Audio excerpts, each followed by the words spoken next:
Hello and welcome to Bookworms. I'm your host, Alex. And I'm Joe. How you doing, Joe? It's doing great, Alex. Yep, this is the show where we read books and then talk about those books. I'm so glad to be here. You sound super thrilled. I am thrilled, Alex. Awesome. I'm always thrilled to be around you. Hell yeah. I actually finished this book in a timely manner. So Meaning you stayed up till like 2 a.m. last night trying to pound this through? It was like 11. I read 200 pages yesterday to get it done. Meanwhile, I finished it like 2 weeks ago, and I'm trying to struggle to remember what happened in it. This book is unforgettable. You are going to do fine. Okay, I'll take your word for it. Oh, boy. Well, we are going to get some jokes out of the way because this book is very heavy. I thought you wanted to joke about all the topics here, Alex. That's what we were just discussing. You're like, Oh, yeah. I have some jokes. You're like, you said, quote, I have some jokes lined up that are going to make people rolling around laughing about child death, poverty and gentrification, and all sorts of things. I said I have some quotes about that. Requires a deft hand by the author, and I found quotes to show that. It's very, very different. You say, please don't cancel me. Too late, Alex. You've already been canceled. Not again. Oh, well. All right. Well, thanks for tuning in, everybody. This has been Bookworms. There won't be another episode. You and Louis C.K. can go get a drink together now. Oh, gosh. At long last. No. I was re-listening to, I was editing a different episode where we mentioned like all the Louis C.K. and like people like him. Just, it's like, oh boy. It's like, people don't understand our humor. That's going to get taken in the wrong way. Yeah. It's like those jokes of person dies and they go up to the pearly gates and they say, okay, everything looks good. I just need to see your Instagram messaging history to your friends. And they're like, which way to hell? Where's the elevator? It's kind of like that. Only we just air it all out. Oh, yeah. Yeah. But we've got a good book for you this time. Unlike last time when it was Joe's pick, this is one of my picks. And Alex actually picked, instead of a slow season starter, Alex said, you know what, we're going to go for a little bit better one on the second time around. Yes, that is. Try number 2 for Alex for a good season opener. Yeah, this is the first one was just sort of like I don't know, it's a throwaway. No one listens to episodes in February, but now people are going to listen to episodes now that it's April. Yeah, okay, we'll go with that. So I wanted to get the February episode out of the way. That's why we did Cuckoo's Calling. I did read the second. Oh, you did? How'd that go? Silkworm. It is much better. It's still way too dialogue heavy and very slowly paced, but overall the character development was better, the story was better, and it was just more engaging throughout. So. Oh, that's good. Is it worth me reading or no? Yeah, I would recommend it. Do you have a physical copy? I do. I'll get it to you. Okay, sounds good. All right. You going to read the third one? You said you had the third one. Yeah, I will do the third one as well. Okay, so it was good enough to continue. Yes, it was. Okay. Yeah, there was some actual like action involved in the story, not just sitting down in restaurants and interviewing perps. Wow. Yeah.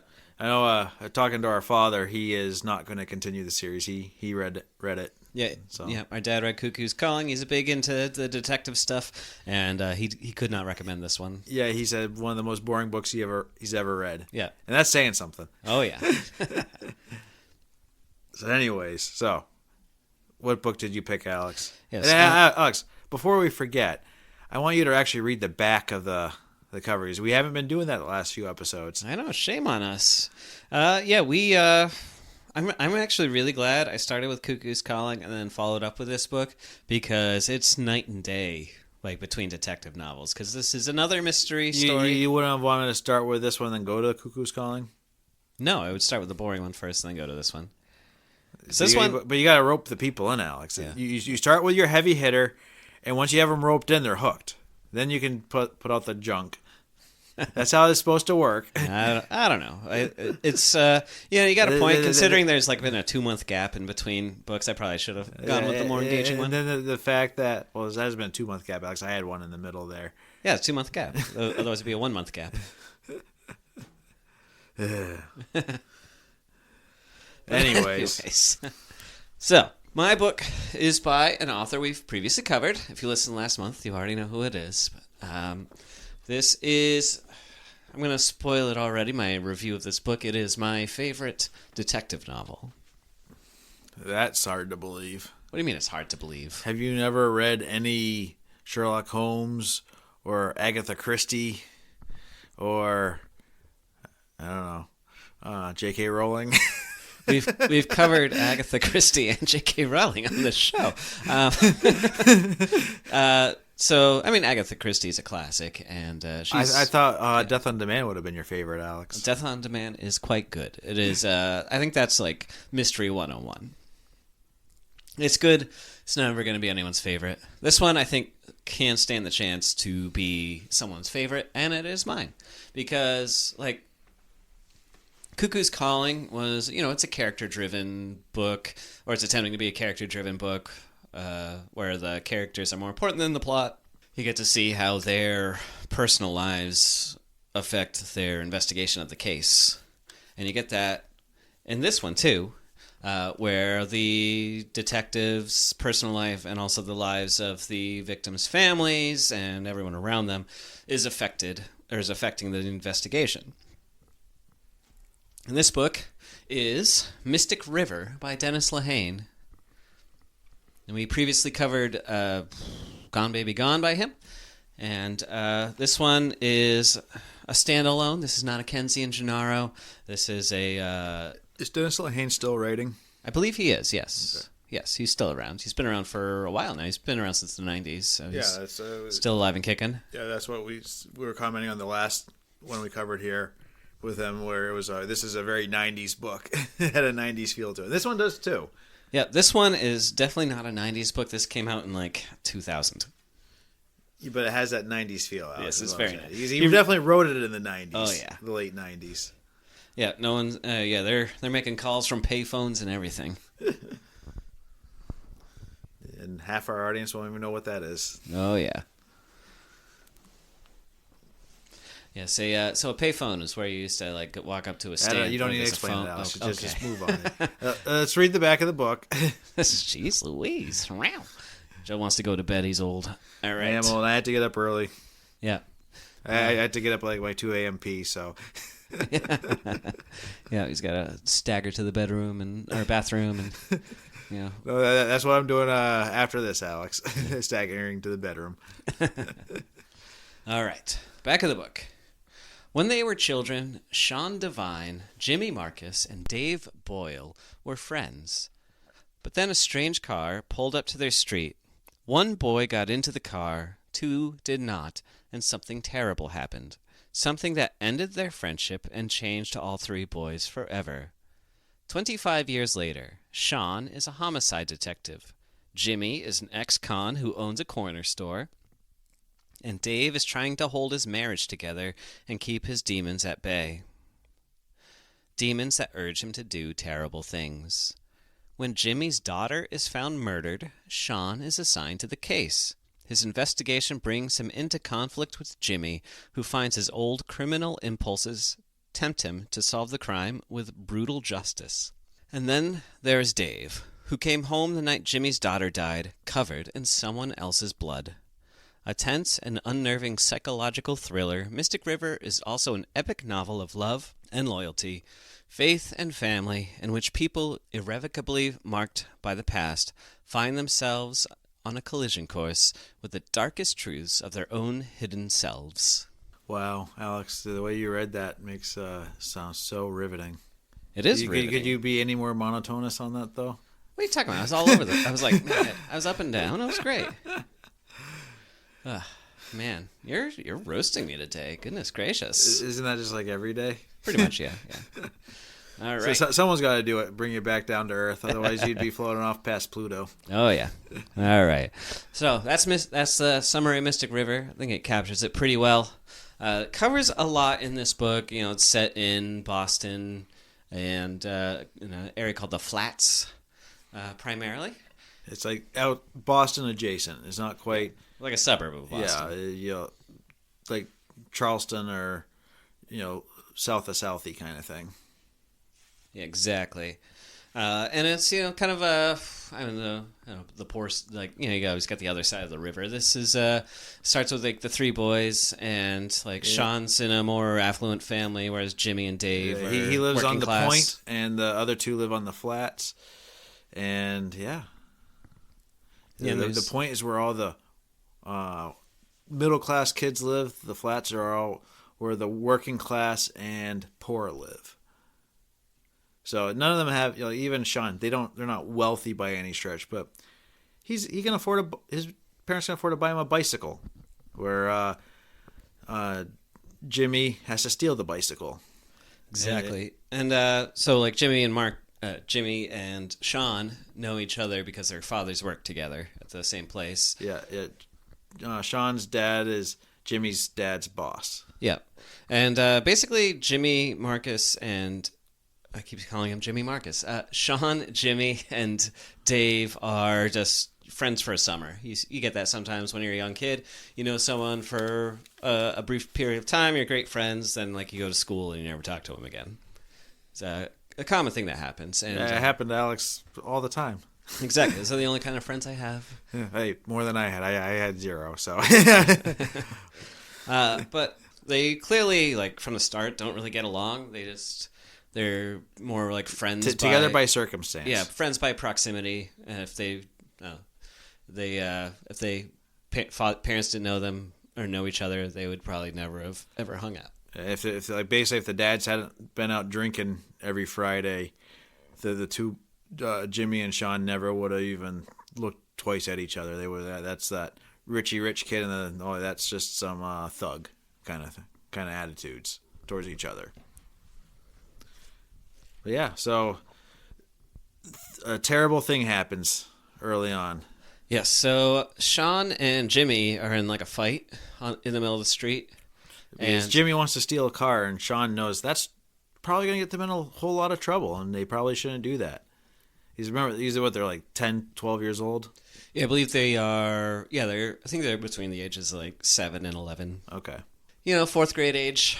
5th grade maybe, middle schoolers, they kind of become little id machines. They don't really think very far ahead. Especially Jimmy. Jimmy has a wild streak, as we're told. He does. He's a wild streak and a very mean streak, as we learn more about him.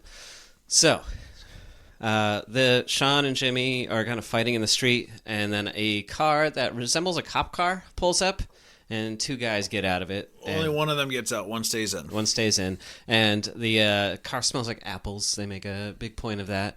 The guys are like really like aggressive towards the way cops would be if they saw people fighting in the street. They'd be very aggressive, assert their dominance in a situation. And they tell Dave to get into the car, saying that they're going to take him home. So Dave gets into the car, and Sean and Jimmy don't. Yeah. And we get quick from the kidnappers' eyes of why they picked Dave over the other two. Yeah, and I wanted to read a quick quote by one of the kidnappers, because he makes a very, intuitive notice towards Jimmy that Dave overhears. He says, you see that kid in the white t-shirt, the way he looked at me? No real fear, no nothing. Kid's gonna fuck someone up someday and not lose a night of sleep over it. So it's a little foreshadowing. Yeah, a little foreshadowing there by the monstrous kidnapper. But yeah, Dave is disappeared for 4 days. And then he escapes. He escapes his captors. Supposedly, one of them dies in a car crash. The other gets arrested and hangs himself in prison. And but no real justice happens because he got busted for another crime, and he just admitted to it. So we never really know for certain that it was definitely the guys. Yeah, but during that time, we see a lot of Jimmy and Sean start to pull apart almost immediately, because they're both broken up over it. But Jimmy is not getting his kids need attention and stuff, and Jimmy's not getting attention. But Sean from his family, but Sean is, so he becomes jealous of Sean. So he steals Sean's baseball glove that Sean was really proud of, which. He justifies, Sean's dad will just buy him another one where my dad won't even acknowledge my existence, kind of thing. Yeah, and then when Dave comes back, the whole street throws a party in celebration, and number one, Jimmy is jealous that Dave's getting all the attention, and also like everyone's celebrating except for Dave because Dave's like still hiding in his room because he was traumatized. Yeah. But at the same time, as much as Jimmy recognizes that Dave is now becoming a pariah, and Dave realizes this too, that there's the unspoken thing of what they can't talk about around him. Jimmy still wants that attention, and he's wondering, and Sean does too in a way, because both of them, you'll wonder what would happen if I got in the car. Would I be, would I have been more deserving? And Sean's dad says, "You did a good job not getting in that car. I'm proud of you," and it's a good thing. And I think Jimmy's dad kind of eventually says something similar. Yeah, but it's I think Jimmy, just even if he is getting like good things happening to him, he seems to struggle with accepting positive praise to begin with. In the fact that he has a lack of it, I think it's hard for him to recognize sometimes when he does get it. So he's got a lot going on in his head, and I think it drives him towards that life of crime that he picks up when he's around 17, and he starts running a crew that does specialized burglaries. So we then kind of jump forward in time, 25 years later. Yep. It is the day before Jimmy's second daughter's coronation with the Catholic Church, and there's a lot leading into his first marriage, his wife dying of skin cancer while he was incarcerated for a robbery. He was doing 2 years.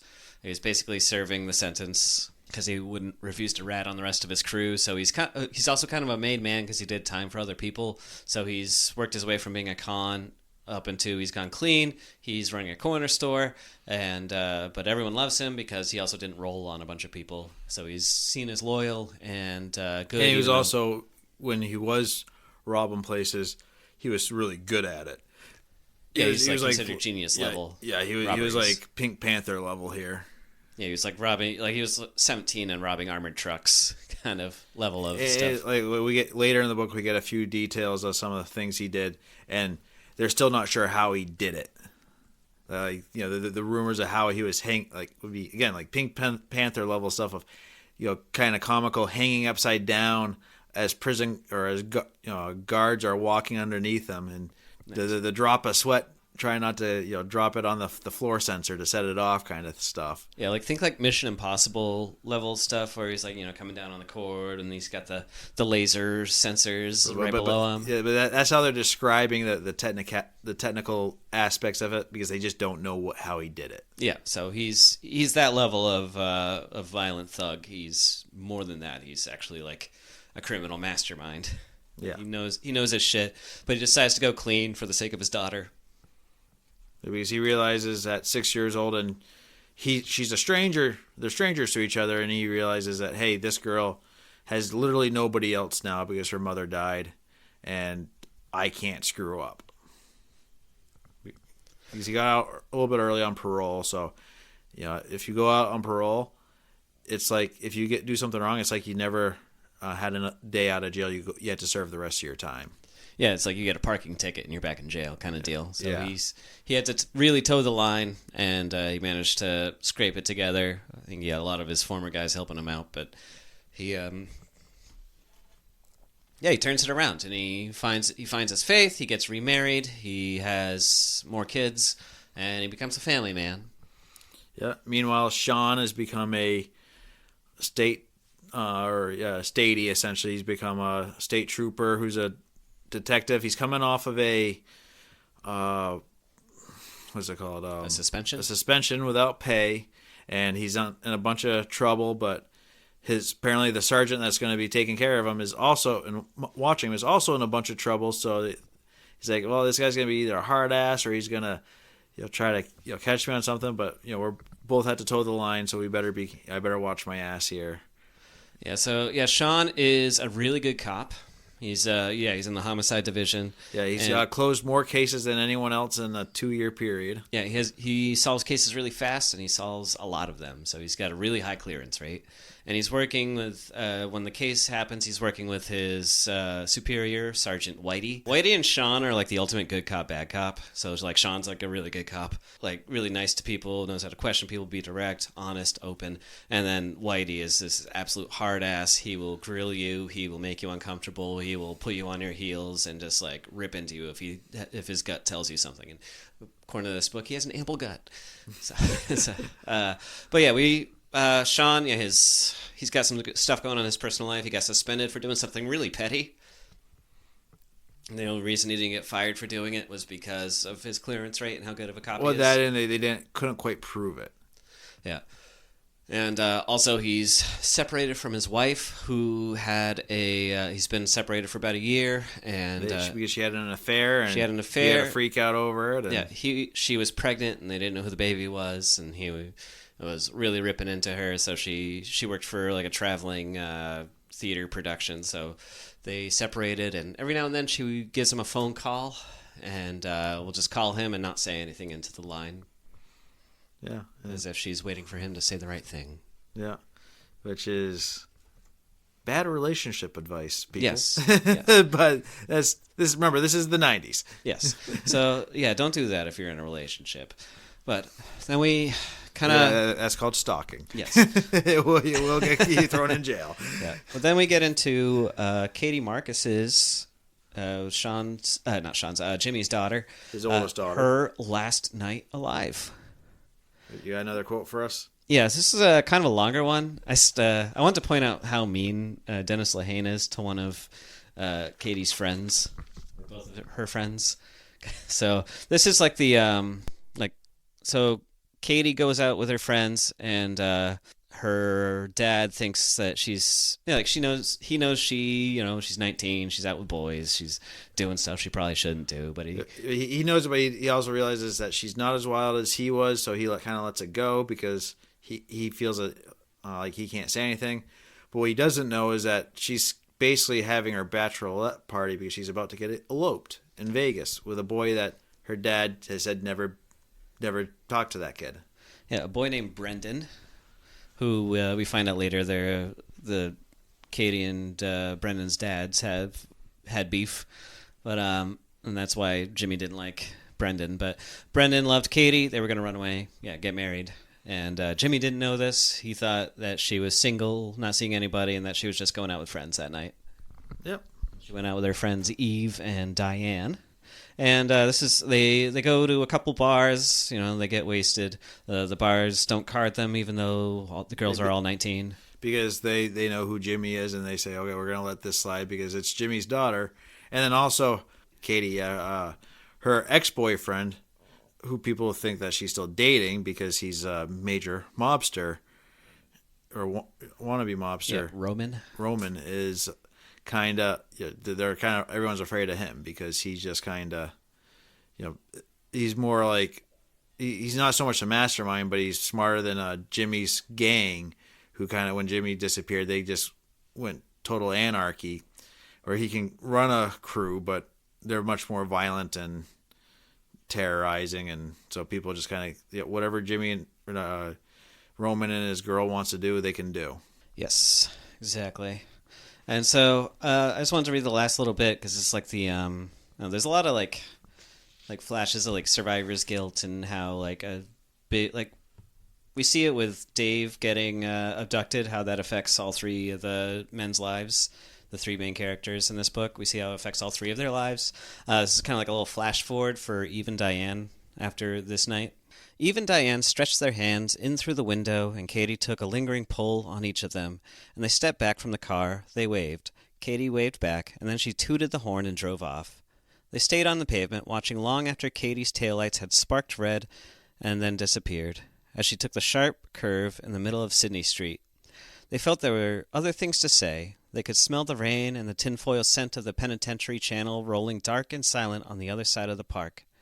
For the rest of her life, Diane would wish she'd stay in that car. She would give birth to a son in less than a year, and she'd tell him when he was young, before he became his father, before he became mean, before he drove drunk and ran over a woman waiting to cross the street in the Point, that she believed she was meant to stay in that car, and that by deciding to get out on a whim, she felt she'd altered something. Shaved the corner off an edge in time. She would carry that with her, along with an overriding sense that her life was spent as a passive observer of other people's tragic impulses she never did enough to curb. She would say these things again to her son during visitation days at the prison, and he'd give her a long roll of his shoulders and shift in his seat and say, "Did you bring those smokes, Ma?" Eve would marry an electrician and move to a ranch house in Braintree. Sometimes, late at night, she'd rest her palm on his big, kind chest and tell him about Katie, about that night, and he'd listen and stroke her back and hair, but he wouldn't say much because he knew there was nothing to say. Sometimes Eve just needed to say her friend's name, to hear it, to feel its heft on her tongue. They would have children. Eve would go to their soccer games, stand on the sideline, and every now and then her lips would part and she'd say Katie's name, silently, for herself, in the damp April fields. But that night they were just two drunken East Bucky girls. Katie watched them fade in her rear view as she took the curve on Sydney and headed for home. So that's really a beautiful way of saying that Katie's going to die. Yeah. Yeah. And yeah, it's just like, I don't know, just you see, like, I don't know, just that, like I said, it's a beautiful, like, flash forward into these other two, like, there's... Because we don't really deal with them again in a meaningful way. Yeah.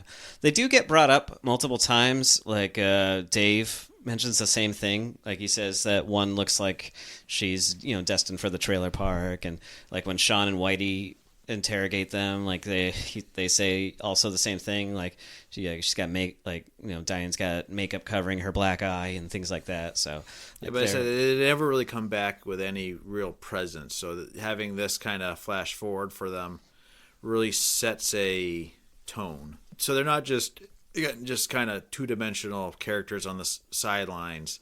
There's some depth to them. Yes. And the fact that, like, in just a few short paragraphs, Lehane can do that. He can kind of establish that connection, like, almost history repeating itself, because that happened to Dave and, like, Sean and Jimmy. Like, they went their own separate ways. The same thing is going to happen with Diane and Eve, where they're going to lose their friend, and it's going to cause their friendship to think about when we were as well. In high school, and you can look at three people that were friends with just the way their lives diverged, and one friend never learns from their mistakes, one friend escapes, and then one friend dies, kind of thing. Tragically, it just you can relate to that really, really easily. Like I said, anyone that's been through high school can say, "Oh yeah, I know those people." Oh yeah, like we all know Eve, we all know Diane, and usually they're best friends until they're not, and it's it's bound to happen. But I also I just thought that's a great. I found so many quotes in this. I'm not going to do all of them, obviously, because I have 10 long passages like that I would want to read. But Lehane's a hell of a writer, that he can write something like that and kind of just pull you in right before someone's about to clearly get killed, because the next few paragraphs is Katie crashing her car, getting out, and there's someone approaching her with a gun. You know what we should do, Alex? Get the guy that plays Vecna to read quotes for us. Yeah, I hear he's pretty good. Becky found his some clips of him reading smut novels, and they got of him saying things, and she was playing him saying "good girl," and stuff like that. Anyway, I listened to him reading the beginning of The Shining. Not quite as good, but it wasn't really fitting the story. His voice. Yeah. But anyways, I digress. Anyway, and then there's a lot of tension after that, because clearly Katie dies. Dave comes home covered in blood, as the back of the book says, and he tells his wife Celeste that he fought off a mugger, that he got stabbed, but he also thinks he killed the mugger, beat him up and left him in the park. He doesn't know if there's going to be cops calling or looking him up or anything like that. It's pretty clear he's got some deep holes in his story, though. But his wife is I can finally be that perfect housewife that takes care of her husband and does whatever she needs for him, and be and just be the perfect wife, because she feels like there's a gap between them that she's unable to close. Yeah, because Dave is dealing with a lot of unresolved trauma from his childhood. And we learned he had become a baseball star, but an injury, after having really no friends until he became a baseball star, then all of a sudden he was at least locally famous, then he got an injury, and that ended that before he even got a shot at the majors, let alone the minors. And then he was relatively successful, but he could never hold a job, but there was always, he was smart enough to get decent jobs. But they're always struggling for money because he can't hold on to those jobs, and so just one of those, again, vicious cycles. And we learned that he has a drinking problem, and he's got a drinking problem, and he's also, as the book goes on, we find out like he's dealing with he's like almost like not like a fugue state, or like he's got like a separation thing going on, because he sees himself as like Dave died in the basement when he was kidnapped. He was held in the basement. And I actually had to know about that, because that's a fairly common thing with people that have childhood traumas. They view themselves as that kid still. That's how they see themselves, and when they dream about themselves, that's how they see themselves. They tend to avoid mirrors, because what a lot of therapists will do is like hold up a mirror and say, "Look at the mirror and look at yourself. You're not a kid anymore. You look out," and and it takes more than just doing that, but kind of really forcing the matter of you're not a child anymore. You've grown up. You have the ability. You're not defenseless anymore. Essentially, you can make a difference. Yeah, and he's like really struggling mightily. Just in his entire life is a giant struggle just to like make it through each day. He self-medicates with alcohol. He's good with his son Michael, but his relationship with his wife has been strained from the start. He has demons about he can't refer to his kidnappers by name, but he has urges that sends him in that direction. Yeah, he's been feeling urges to kind of like do to others what was done to him, and he kind of like what really happened that night when he comes home covered in blood is his attempt at like fighting that. Like the boy inside, as he calls it. So he sees a child prostitute and realizes that he might finally cave, and then some other John picks up that child prostitute, and he goes berserk and kills the John. Yeah, he brutally murders that guy. He initially he kills him, puts him in his trunk. Then he realizes hey, what am I doing? The guy has a car, so he moves the body from his trunk into the guy's trunk, and closes the lid. And he's got a little bit of blood in his car that could have sunk him immediately, but Whitey does something that fucks that up later on in the book. That car, because they're so convinced that he killed Katie. Yeah, and that car gets towed, and the body doesn't get discovered for a while. So Dave actually thinks he's kind of home free, but in the meantime, Katie's body gets after a long time of sitting there watching Jimmy go through workday, his daughter's coronation, and then finally he sees cops speeding by, and he just father's intuition knows that the cops are speeding by to go find his daughter. So he follows the cops, and the cops are calling off a tip saying, from these kids saying, "Hey, there's a ton of blood here. The girl was murdered." And so the cops show up with the car. They see a ton of blood, no body. So they do a massive search in this park. Yeah, they find her behind a drive-in movie screen. Yeah, underneath, stuffed underneath the screen. Yeah, and she's been shot and severely beaten. Yeah.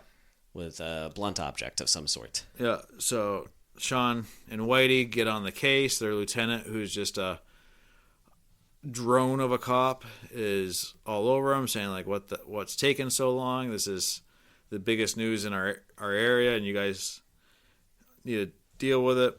There's also a little bit of tension because the townie cops want to take over, because the girl finally died, it's state territory for that. But so Sean gets on the case and he starts sniffing around his old neighborhoods, his old haunts, his old friends. Yeah, and he initially he reconnects pretty well with Jimmy and Dave, because Jimmy and Dave had stayed in contact because Celeste is Jimmy's sister. Cousin. Celeste is Yeah, I guess Celeste the and Jimmy's wife was it Annabeth? Yeah, so yeah, they're are cousins. Yeah, so they're distant related, so they still see each other. Like, Jimmy kind of just tolerates Dave, but they're not close, but they know each other, so they'll like be they'll chat when they see each other on the street kind of deal. Yeah, or when there's a family get together, because Jimmy and his wife and the kids live in the middle floor of a 3-story house where Annabeth's brothers also live on the first and third floors, and they're the Savage brothers who are constantly in and out of jail and take after the name of being Savage, but because they're all somehow related and they're part of Jimmy's crew and they look up to him, they're really cool to him, and because Celeste, they're cool to Dave, even though they kind of hold him back at arm's length. They do comment about how the Savage brothers are basically glorified almost midgets. Yeah, they're very. It harps on how short they are. Yeah.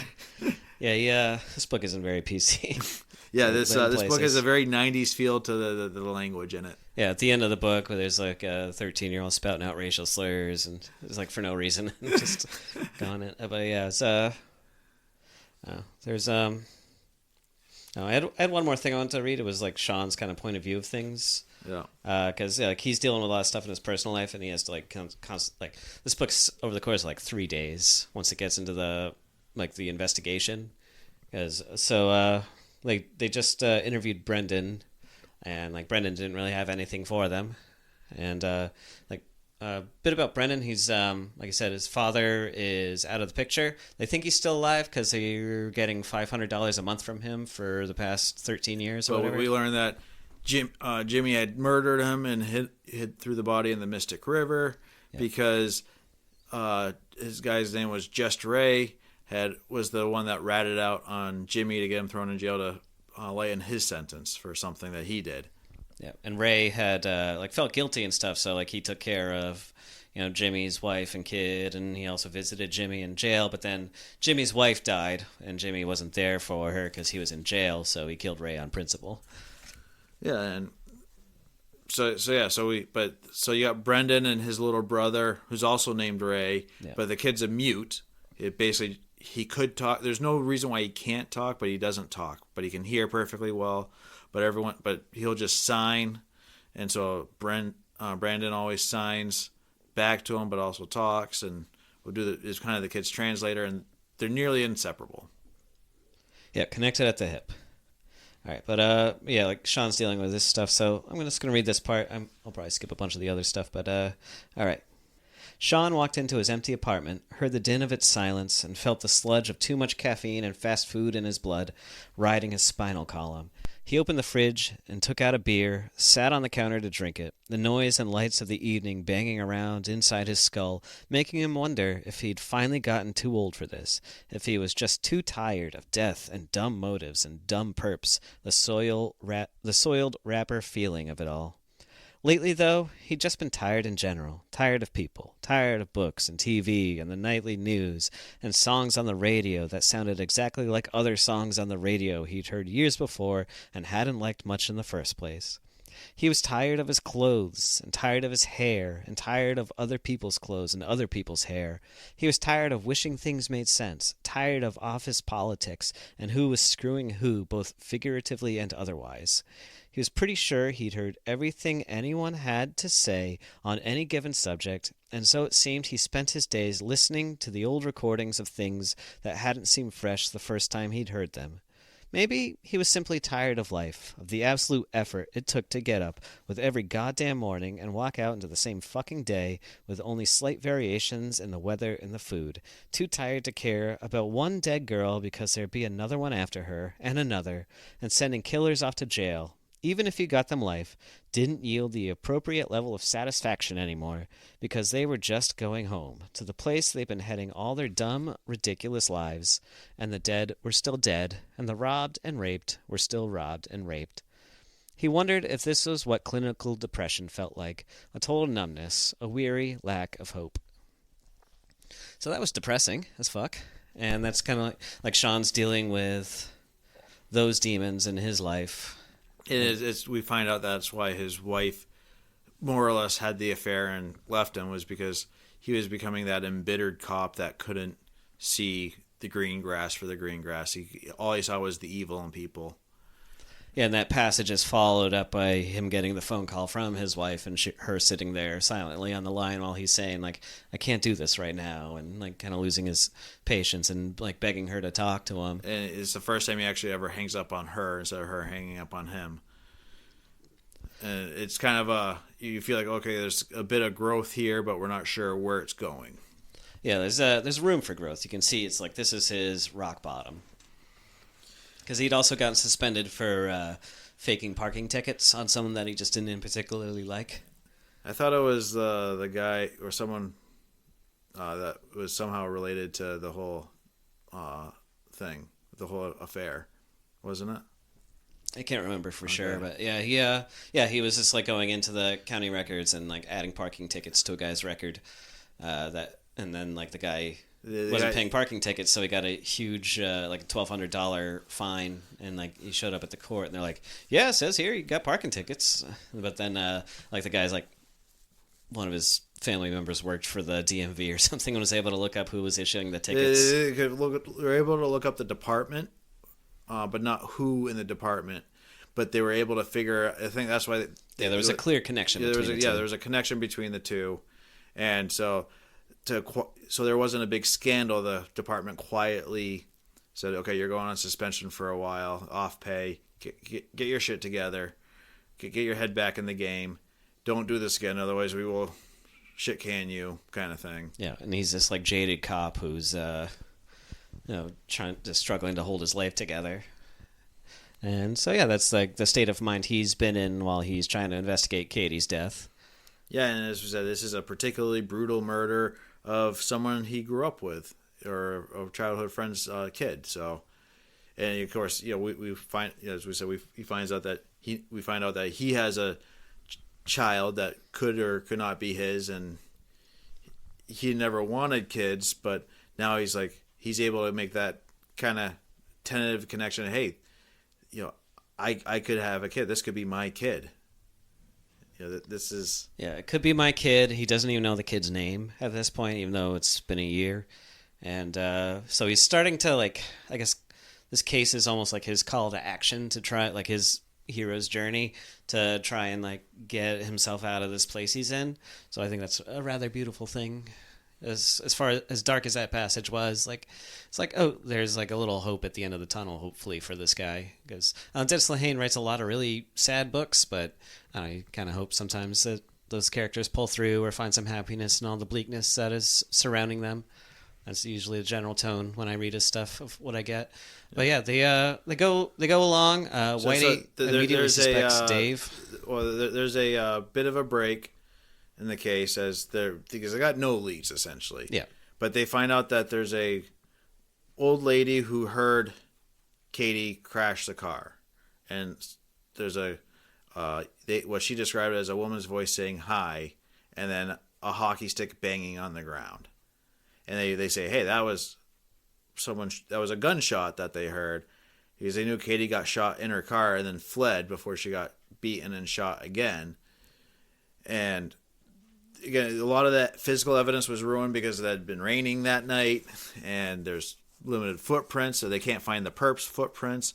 Yeah, they knew the perp was lightweight because, like, they found Katie's footprints, and they were pretty sure there should have been more than two, because as Sean keeps, or a female detective points out, why is she running deeper into the park? That doesn't make sense for a woman to do. Yeah, also she's familiar with the park, like she knows all the exits. Like, yes. Why didn't she head for an exit? Yeah, and it's and she points out, clearly this female detective says, it sounds like there's more than one perp, and they're like, because they're saying, was this a paid hit kind of thing because of Jimmy's past? Is it, or because of the boyfriend's past, or what's going? Because they don't know about Brendan yet. Yeah. So that lead kind of dries up too, though, because Katie had no enemies. It kind of brings it back later, but then they get on to Dave Boyle, who is just a weirdo, and they're just like, there's something off about this guy. Yeah. And like Whitey's like half correct in his gut hunch that Dave did something, but they also know another crime happened that night, but they can't prove it because they found the puddle of blood of the pedophile, not knowing what it was, just other than a pile, bunch of blood at the bar that Katie was last seen at.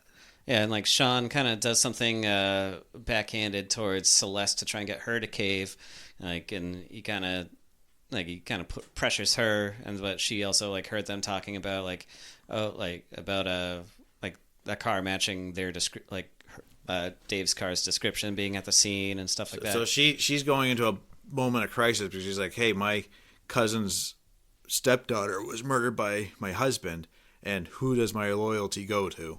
Yeah. And so she clams up with the cops, and like they try and interrogate Dave, and like that's where they sneakily like steal his car and like hide it somewhere else and like claim it was stolen. Like Whitey's trying to do this underhanded thing, and they claim it was stolen and found and searched, and that's how they found the blood in the trunk. But Dave, who was going off a bender after he scared the crap out of his wife, is on cloud 9, and his kind of schizophrenia kind of thing, or bipolar, I guess would be more like, where he's a really high. Yeah, he has a really weird like psychotic break. I guess say it's weird. It's very tragic, I guess, because like his wife asked him, not quite point blank, if he killed Katie, and he, rather than answer her, he was like, he's watching John Carpenter's Vampires, and he's like, talking in riddles, and talking like comparing the movie to his real life, and like, yeah, well, there's like, we don't know who's the vampire and who's not, and that's a really good movie though. We should watch that sometime. Okay. John Carpenter's Vampires. They know it's not named, but I knew exactly what he was talking about. That's great. He starts talking about like, you don't know who the vampire is and who's not, and he's kind of talking about his own like dark urges that he's trying to hide, but it's coming off of like, I killed Katie, and you know, but so the cops pick him up and they're grilling him, but he's able to, without a lawyer, make them realize that you're saying my car was stolen, and then you searched it. That blood could have been from any time, anywhere. You better go find those people that jacked the car, because they could have killed somebody. So now all that evidence is inadmissible in a court of law, and Whitey realizes he fucked up. Yeah, and there's nothing that they can do to get Dave for this anymore. Yeah, but they leave Dave in the interview room, the interrogation room, and we get to watch as Dave starts crashing from that high to a low. I said, like, kind of like a bipolar person going from a high to a low, and all of a sudden he's basically, they're saying, he's saying, if they come back in, I'm going to confess to everything that he did. Of course, we don't know exactly what he did yet, because we haven't been told yet. Yeah. At the same time, Celeste goes to Jimmy and confides in Jimmy that she thinks Dave killed Katie. Yeah, but the cops eventually say, we just had to let this guy go, because now they're getting on Brendan, and they know something's up with him. So because that's Sean's hunch, is, hey, I think it's the secret boyfriend. This is the one time we see Sean kind of like go off on somebody and act like with his gut. So like he's trying to get Brendan to admit that, like, because they're not sure if his father's still alive or not, because they're getting $500 a month from New York from supposedly Just Ray. But at the same time, like, they find out the gun that killed Katie was the same gun that was used in a robbery like 18 years prior by Ray. And so they're unproven, yeah. but they know who it was. They were never able to prove that in court. Yeah, and so Sean's trying to grill Brendan on whether or not he knows where his dad's gun is, and Brendan's saying he doesn't, like, his dad, like, he doesn't know where the gun is. He didn't know his dad had a gun because his dad's been gone since he was 6. Yeah. And then, when did you kind of figure out, when you first read it, who the killer was? I really didn't know until it was revealed who it was. Yeah. Okay, because I thought it was pretty obvious early on. Yeah, it should have been. Like, reading it a second time, I'm like, oh yeah, it's pretty damn clear who it was. But like Dave, like, it's clear from the start, like, he did not kill Katie. Like, it's not even a red herring. It's just it's a red herring, I guess, for the characters, but like us as the omniscient reader, we know he didn't kill Dave. He did something, or he didn't kill Katie. He did something, but it wasn't killing Katie. But yeah, so he ended up killing the pedophile. But then, like, a bunch of stuff all happens at once, because Sean and Whitey, they find the car that the body is stored in.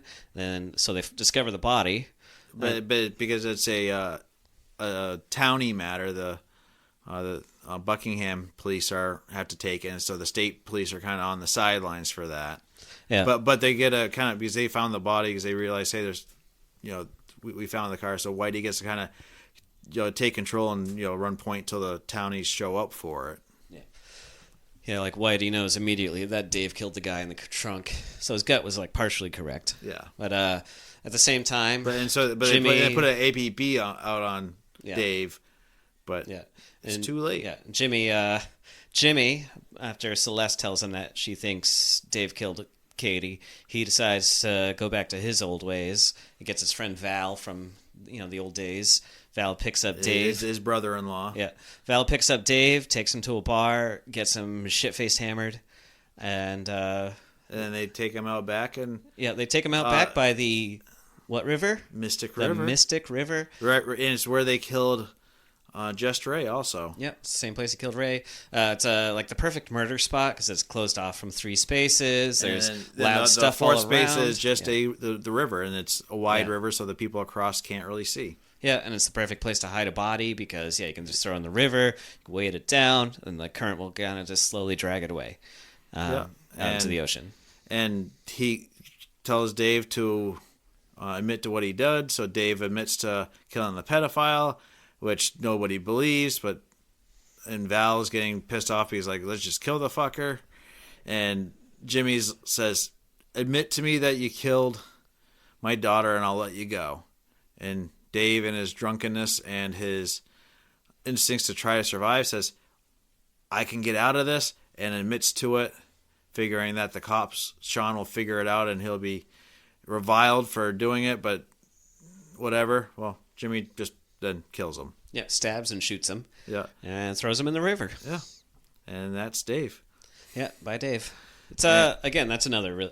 I won't read that part, but it's a really well done section as well because it never says like he gets stabbed. It just says like he feels we're looking from Dave's eyes. Yeah, like he just feels a sudden cold, and then like he's like where in his head it just abruptly gets cut off when he gets shot and killed. Yeah.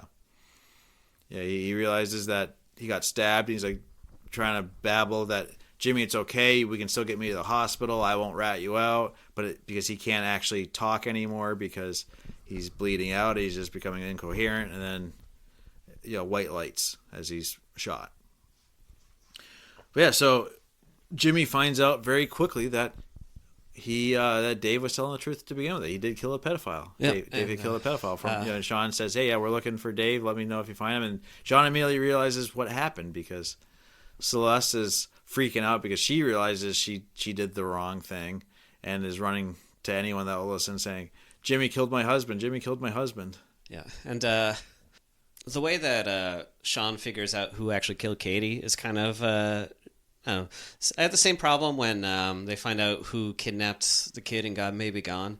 Like the correlation that they used to put it together was really dumb. Like in Gone Baby Gone, he's watching a UPS driver and he realizes that you can't work for UPS and have a criminal record. So how does that guy work for UPS or whatever?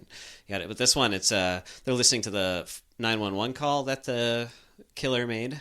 Yeah, and it's they reference a girl getting killed, and they never knew where the body was. Yeah, they just said because they're like they want to know her name, and I didn't really see that correlation because they didn't say like they want to know his name or they want to know their name. It's like her name. It's like you have like 3 choices for pronouns you could have used here. Like it's not a two. Remember, this is the 90s. So you only have 2. It's true, but yeah. But again, you can say that. Yeah, you could say that, and typically someone that gets murdered is a girl or a woman. So it's a safe bet to say what's her name. But I guess it's again. I guess I could see it as a thing. But then they also realize, hey, maybe the person that said hello wasn't a girl but a kid. And then they say, hey, what if a couple of kids were chasing her around? And then they realize, hey, Brendan is eloping and his brother's his shadow, and he might not like that. Yeah, and so like Brendan also, because he's been interrogated about the gun, goes and he was lying about his not knowing about his father's gun, and he goes to check on his father's gun, and it's not there.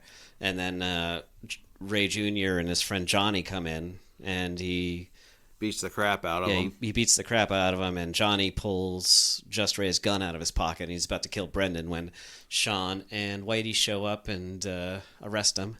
I did want to... I had one quick thing that it's just Whitey being an absolute asshole to this kid that he's arresting. because I thought it was okay.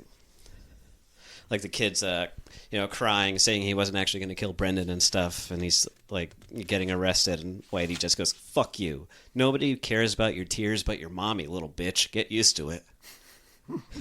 It's just like, okay, that shut it down. Yeah. So that's Whitey for you. That's him. Basically the entire book. Bull in a china shop. Yeah, saying that to a 13-year-old kid. I mean, as a 13-year-old killer, but whatever. Yeah, you get the idea that the kid is, on his, if not a sociopath, well on his way to being one. Yeah, he's the instigator. He's the one who shot Katie, and it's basically he shot her because he had the gun and he wanted to use it. Yeah, which at that point I'm like, so why was Mute Ray, going along with it? Because it made it sound like the whole book you're thinking, Ray Jr. is the one that's the mastermind behind it because he doesn't want to lose his big brother. And then we find out, no, it's his friend that just wanted to use the gun. Yeah, and then they bludgeoned her to death with a hockey stick because they didn't want to get in trouble. Yeah. So I thought that was, you have this whole setup, and then we was like, oh no, it wasn't even the younger brother that necessarily wanted to do it. He just followed along. Yeah, pretty much. It's just peer pressure. But, yeah, so the kids get arrested, and we get basically the after story of Sean making up with his estranged wife. Yeah. And becoming obsessed with busting Jimmy for the murder of Just Ray and Dave Boyle. Yeah, it all happens like within like 2 pages. So Sean goes to Jimmy, tells him, "Hey, we caught your daughter's killers. We caught the killers. It was these two." And he says, "You're gonna start sending $500 to Celeste too." And he accuses him of killing both Ray and Dave. And, this establishes like a heated rivalry between the two immediately. And then he gets another phone call from his wife, Lauren. He calls her, and he says that he is sorry for being the way he was. And that gets her to talk to him. And he decides he doesn't need a paternity test anymore. His daughter's his daughter. And his wife tells him that she will come home and that his daughter's name is Nora. Yeah. Then we jump forward a little bit, and they're having a big parade, and Celeste is bugging Sean about, when are you going to go after Jimmy for my husband? And she's become a pariah of the community because she's the reason. She got her husband killed for no reason when she should have actually stuck up for him. So that her whole fear of not being a good wife to her husband has come true. Yeah, but also at the same time, Sean's rediscovered his calling and his purpose. He's reconnected with his wife, so that. But you also get the sense that he could throw it on the tubes again because he becomes obsessed with bringing down Jimmy, who's decided he wants to go back into the life of crime because that's who he is, and his wife is kind of like, I married you because you were the boss of the town, and yeah, she was going to adjust her, whether he was a criminal or not. She was going to adjust her life. So she was the wife that Celeste wanted to be, essentially. Yeah, and like she's like, Jimmy's about to break down because he realized he killed an innocent man, and then they have sex. She ends up having sex with him in the kitchen to like reestablish their relationship, and she winds up being a total fucking hard ass, like encouraging him to be who he truly is. So he's going to decide, he's going to take on Roman and his crew and force them out, and he's going to be the protector of the community because you're not supposed to do that sort of stuff in the community, which is always the excuse of these mobsters when they first start. Yeah, he's going to start like running protection scams and stuff like that, and he's going to just get back into his life of crime.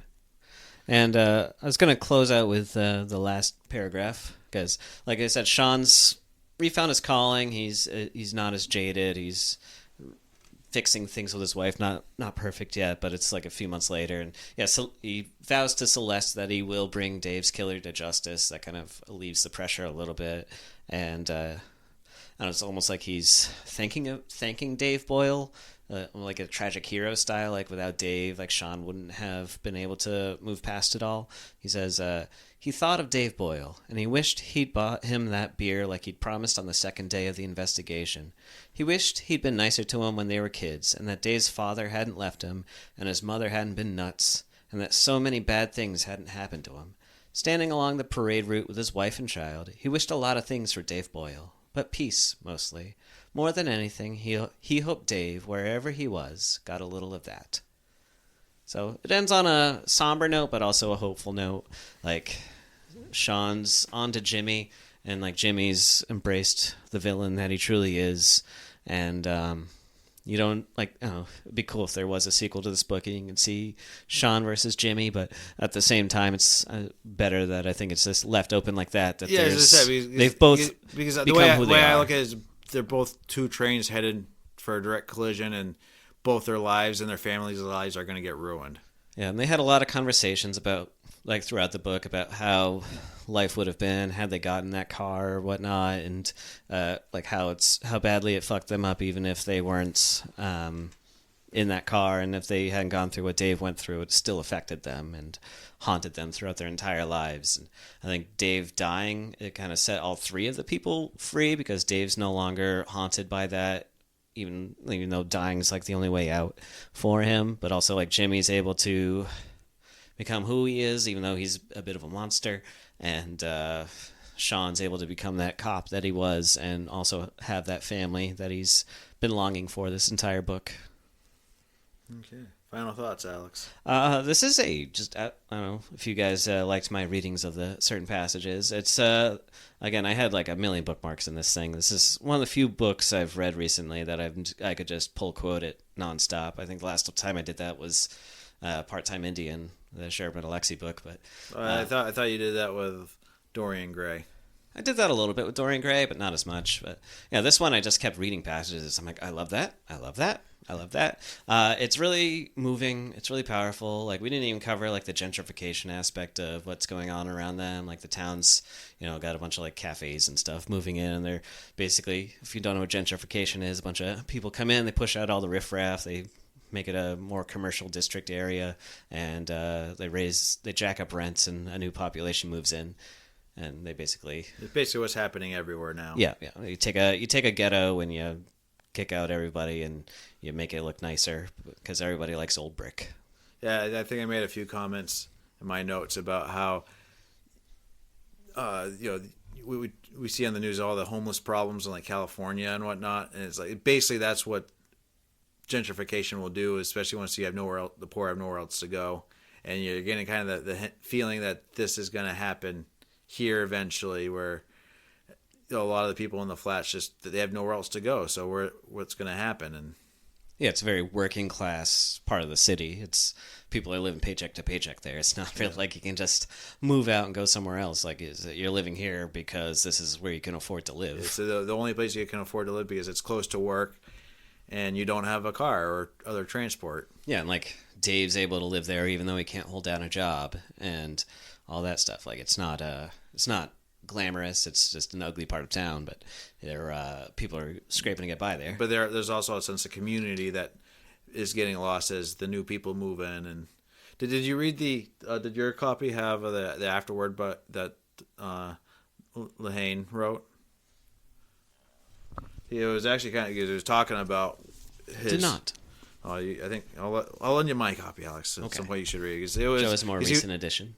Yeah, it was a really interesting him talking about, because he grew up in a neighborhood similar to this in the Boston area, and he says he moved around. He's moved around a lot of his life, so he's seen it. So he's like, this takes place near Boston, but this could be a city anywhere in the country, really. And he's talking about how he's driving through Boston, through his old neighborhood, and says, "Hey, this is the house I grew up in with his 2 kids and his new girlfriend, who's mixed race." He mentioned, and because he grew in the area he grew up, that would have been cause for a lot of violence.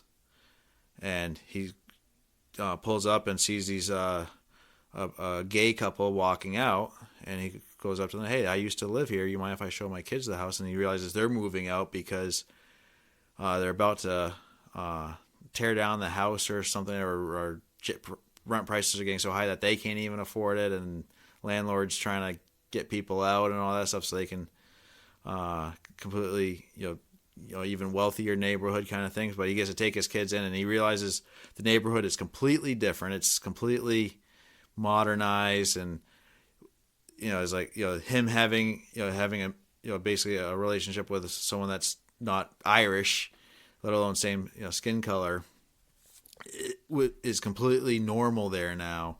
Where, like I said, when he was growing up there, he remembers a black family moving in, and the person that sold their apartment to the black family got beat up for because they're lowering the prices of their houses all around by letting a black family move in. So he said just crazy different, but he doesn't say it's a good thing or a bad thing. I don't think. He just, that's the way life goes kind of thing. Yeah, just people are sometimes nomadic, and they'll move locations, and sometimes there's towns like this. There's things that do need to change because like this book, like people like Jimmy can exist in this world and thrive when they really shouldn't. But at the same time, But at the same time, you're losing something, that sense of community. Yeah, you're losing a sense of community. You're losing a place where honest working people can also live, even if they have to live with, beggars and thieves. Yeah, I mean, think about most people now. They complain they don't even know who their neighbors are, but then they take no effort to go in to meet their neighbors. Yeah, because it's all bedroom communities, or basically just people are like, I have my friends, I can reach out to them, and I'll just drive the hour or 2 hours to go see them instead. Yeah, exactly. Or everything's you can FaceTime like me and you, Alex. We drive 2 hours to see each other. And yeah, exactly. Like I don't know. I could have a podcast with my next door neighbor, and here I am with you. Yeah, I know most of my neighbors' names, so I don't hang out with them very much. So yeah, it's definitely a slow burn of a book. You're not going to want to put the book down, but by no means are you going to be is not a lot of action to just character development, and so it says it's slow burn. Yeah, it's a slow burn. It's very well done though. Like he accomplishes way more than we're comparing it to Cuckoo's Calling so much at the beginning of this, and he's just like he's not doing what J.K. Rowling did. He's like making you actually care about these people. He's not just presenting you with like this happened, and they're not necessarily good people. Yeah. They have a lot of flaws, but you still care about them. Like you care about Dave Boyle getting murdered, even though you realize he's fighting his own urges to do horrible things. Yeah, I don't know. It's like you see like Cormoran Strike in that book. Like he's fine. He's a good character, but like these are like truly great characters, and I feel like that's a boring detective novel, and this is like literature. Like this is, as far as detective fiction goes, like you've had, it can be literature, detective fiction. I think this is at that level. I think this is full on literature. Like you can learn a lot about like the human condition with a book like this. Okay, I think we've hit pretty much the questions I was going to ask here, Alex. Oh yeah, we did. Even at the I guess I'll give you one question here. All right. Because, as we said, this story takes place in Boston or Boston adjacent. Is Boston a unique place where the story can only be set in? What makes the culture here so different than the rest of the country, even a close place like New York City? Yeah, you kind of mentioned that with like Lehane's afterwards saying like, it's set in Boston, but it could be anywhere USA, any major city. And but I feel like Boston, for as much as it's gentrified, like cities like Chicago and New York and LA are able to do it quicker. Yeah, I was going to compare it to the show Shameless. I've never seen it. Well, that's it's set in, I think it's set in Chicago, and it's a very similar, I guess, setting with a slum area of the city undergoing gentrification. So it's very comparable, and there's a lot of it has a lot of the same feel of like who the characters are and what they're going through. So it doesn't have to be Boston. I could say it could be any kind of city that's seen better days. Yeah. But USA. again, as I said, a lot of cities, the way they're designed, or even the suburban outside areas, they're made for easy in and out. It's a lot. They're not as segregated as Boston was, because Boston was one of those cities that, like, you go into Southie, it's hard to get into Southie, it's hard to leave Southie. So a community in Southie isn't, it gets very isolated there. So the roads to get in, there's only a couple of roads to, or there were only, especially in the 80s, a couple of roads to get into that community, and they weren't, major highways by any stretch. Yeah, and you look at like outsiders' view of Boston. Like, I don't know, I always like joke like people in Hollywood hate people in Boston. You can tell just by watching the way Boston is portrayed in the movies. But like it's like I think maybe it's because like you and I spend more time in Boston than any other major city. I would say we kind of have a better feel for what Boston is than a lot of places, and I feel like it's more like other places than it gets credit for. Yeah, it's hard to, 93 cutting through it, like it's hard to get in and out of, and it's notoriously difficult to drive. And yeah, there are suburbs that are very like, they have that small town feel where it's very locally sourced and like everybody knows everybody, which is nice. So like, New York was always, even after the 1800s, it was more of a melting pot where communities mixed a lot easier. And you get a immigrant group coming in that would kind of set up camp, but there was no physical barriers between communities really, other than just the streets. Yeah. But it's so gridded. I guess I think is it Oakland, where it's kind of difficult. There's communities in there that are very difficult to get in and out of, and it has a very similar thing with Boston where they become tight-knit communities. Therefore, it's harder to gentrify, and you end up having more crime and all that stuff because of the poverty levels. People never escape that. But so a lot of these other cities don't have that problem, or at least not as long as said some like Boston or Oakland or a handful of other cities that are that don't change very much and very segregated communities. Yeah, and Boston's historically also been considered a very like racist city and stuff like that, and like I don't know, like you said, have with you the ever read segregation and everything, and like have you ever read All Saints Day? It was like Tom Yawkey and like all the like Red Sox stuff being the last baseball team to integrate and things like that. Did you ever read All Saints Day? All Saints Day? I've not. I think that's what that actually does a good explanation of the whole why Boston's considered racist because of the busing thing. You should check that. Everyone should check out that book. It was really well done, and it explains that while there was racism in the city, it wasn't what the media portrays it as, and it's coming from someone who lived in the black communities and the Irish communities in Boston. Yeah, and I think you can look at any city and you'll see issues with racism and crime and gentrification and poverty. So, now circle back to your question of is it just Boston or is it anywhere else? I feel like, it can be anywhere else. I think, the Boston culture oozes out of this. It's definitely written by a guy who both loves and does not want to be in Boston anymore. But it's I think he definitely loves his California home. It sounds like you can change up some of the slang to a different locale and it'll read just the same. Honestly. Okay. Well, that's all I got for this book, Alex. All right, and that's all I got too. What's your rating for it? I didn't ask you. I gave it a 4.5 stars, somewhere in there. Okay. I liked it. I really enjoyed it. Yeah. Definitely a lot better than your first pick, Alex. You're always supposed to start strong, Alex. I agree. This one's one of my 5 stars. One of my all-time favorites. So it's very good. I love Dennis Lehane as a writer in general, and this is his best book, I would argue. I haven't read all of his books, but Have you read Shutter Island yet? I've not read Shutter Island. Okay, It is on my list. I have that on my to-read list, too. Have you ever seen the movie? Yeah, I have seen the movie. Okay. Movie's very good. Yeah, the movie's very good. So, my pick next month, I am picking a tome of a book.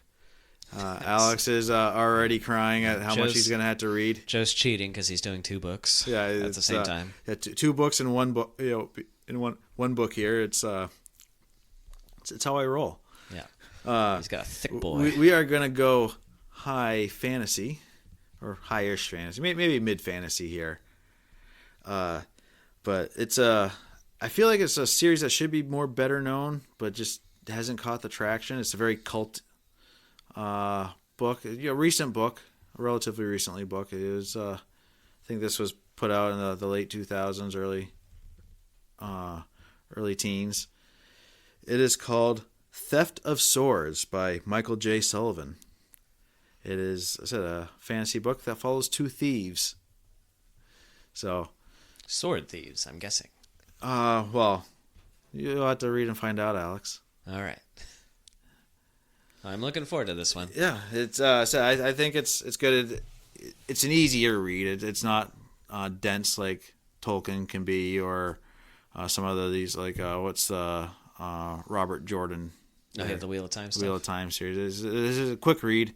It's a 3-book series that's actually 6 books, but it was originally self-published, and then it was early on when self-publishing was still twinkle in the publishing world's eye, and it was extremely successful, and the traditional publishing companies picked it up, and the author and the publishing companies have had a love and hate relationship ever since.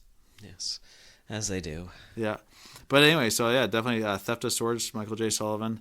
Definitely worth the read, Alex. Yeah, start reading it now if you want to finish it by the next episode. Yeah, it's going to take a little while. It's only 660 some odd pages or something like that. Yeah. I don't do that to you. I choose shorter books. Yeah, I'm really taking the screws to you this year, Alex. Oh, yeah. There's going to be a few long books on my side. Oh, yeah, I've seen them. It's like, oh, God, why are you doing this to me? All right. Yeah, so that's the show. If you want to follow us, please do. We're on Facebook at Kendall Bookworms. We're on Instagram at Kendall Bookworms. DM us there, or you can email me at kendallbookworms@gmail.com. We will read all comments on Spotify and Apple and YouTube, because we are on YouTube at Kendall Bookworms. We got a comment, Alex, on I think it was it YouTube? I think it was YouTube. Praising our episode of Some Desperate Glory. They agreed with everything we said. Oh, beautiful. All right. they summed it up. I can't remember the exact words, but so it's on YouTube? Yeah, it's either YouTube or I'll have to double check. It might have been Spotify. I'll have to look that up. All right, cool. But yeah, it was good. It was Spotify. Sorry, Spotify. Yeah. Right. So I thank you for that comment. I enjoyed it thoroughly. Not our first comment ever, but maybe our first positive comment. Yeah, let's see what else we got. Alex has some books for sale. Yeah, we have The Destroyer and Paul Plimpton versus Ragnarok. I have a Medium and Substack. Those are starting to get some traction. Right. I also have a Medium. Yeah, Alex has a Medium. Alex and I have a competition here going. Whoever can get 100 reads on Medium on any of their book reviews, the other brother has to read that book, and it will become a bonus episode. Yeah. Joe has about a 1-year advantage on me, so and if you really want to humiliate him, go read my stuff. Yeah, I got 2 books that are about 2/3 of the way there, Alex. All right. I think you'd like them both. Okay. We're talking Complicity by Ian Banks, which I think Ian Banks, as you know, is of course, yeah, he's great. Great, and then the other one is Between Two Fires, which is a fantastic fantasy, historical fantasy book. So definitely check those out. Make Alex have to read those. I think he will enjoy them. Alex does smut book reviews, so you can just ignore those. We don't care. Yeah, give him a read. If you want Joe to read The Cock in Me, go read my review of The Cock in Me. But if you don't want to use Medium, even though it's all free from us, you can hop onto Substack for my reviews or Goodreads. So you can find us all. All the links will be in our description. Let's see, what else we got, Alex? Anything? I think you nailed it. I nailed it. Oh, boy. All right. Well, in that case, thank you, everybody, for tuning in today. That was Mystic River by Dennis Lehane. Tune in next time for Theft of Swords by Michael J. Sullivan. Until then, I'm Alex. And I'm Joe. And this has been Bookworms. Out.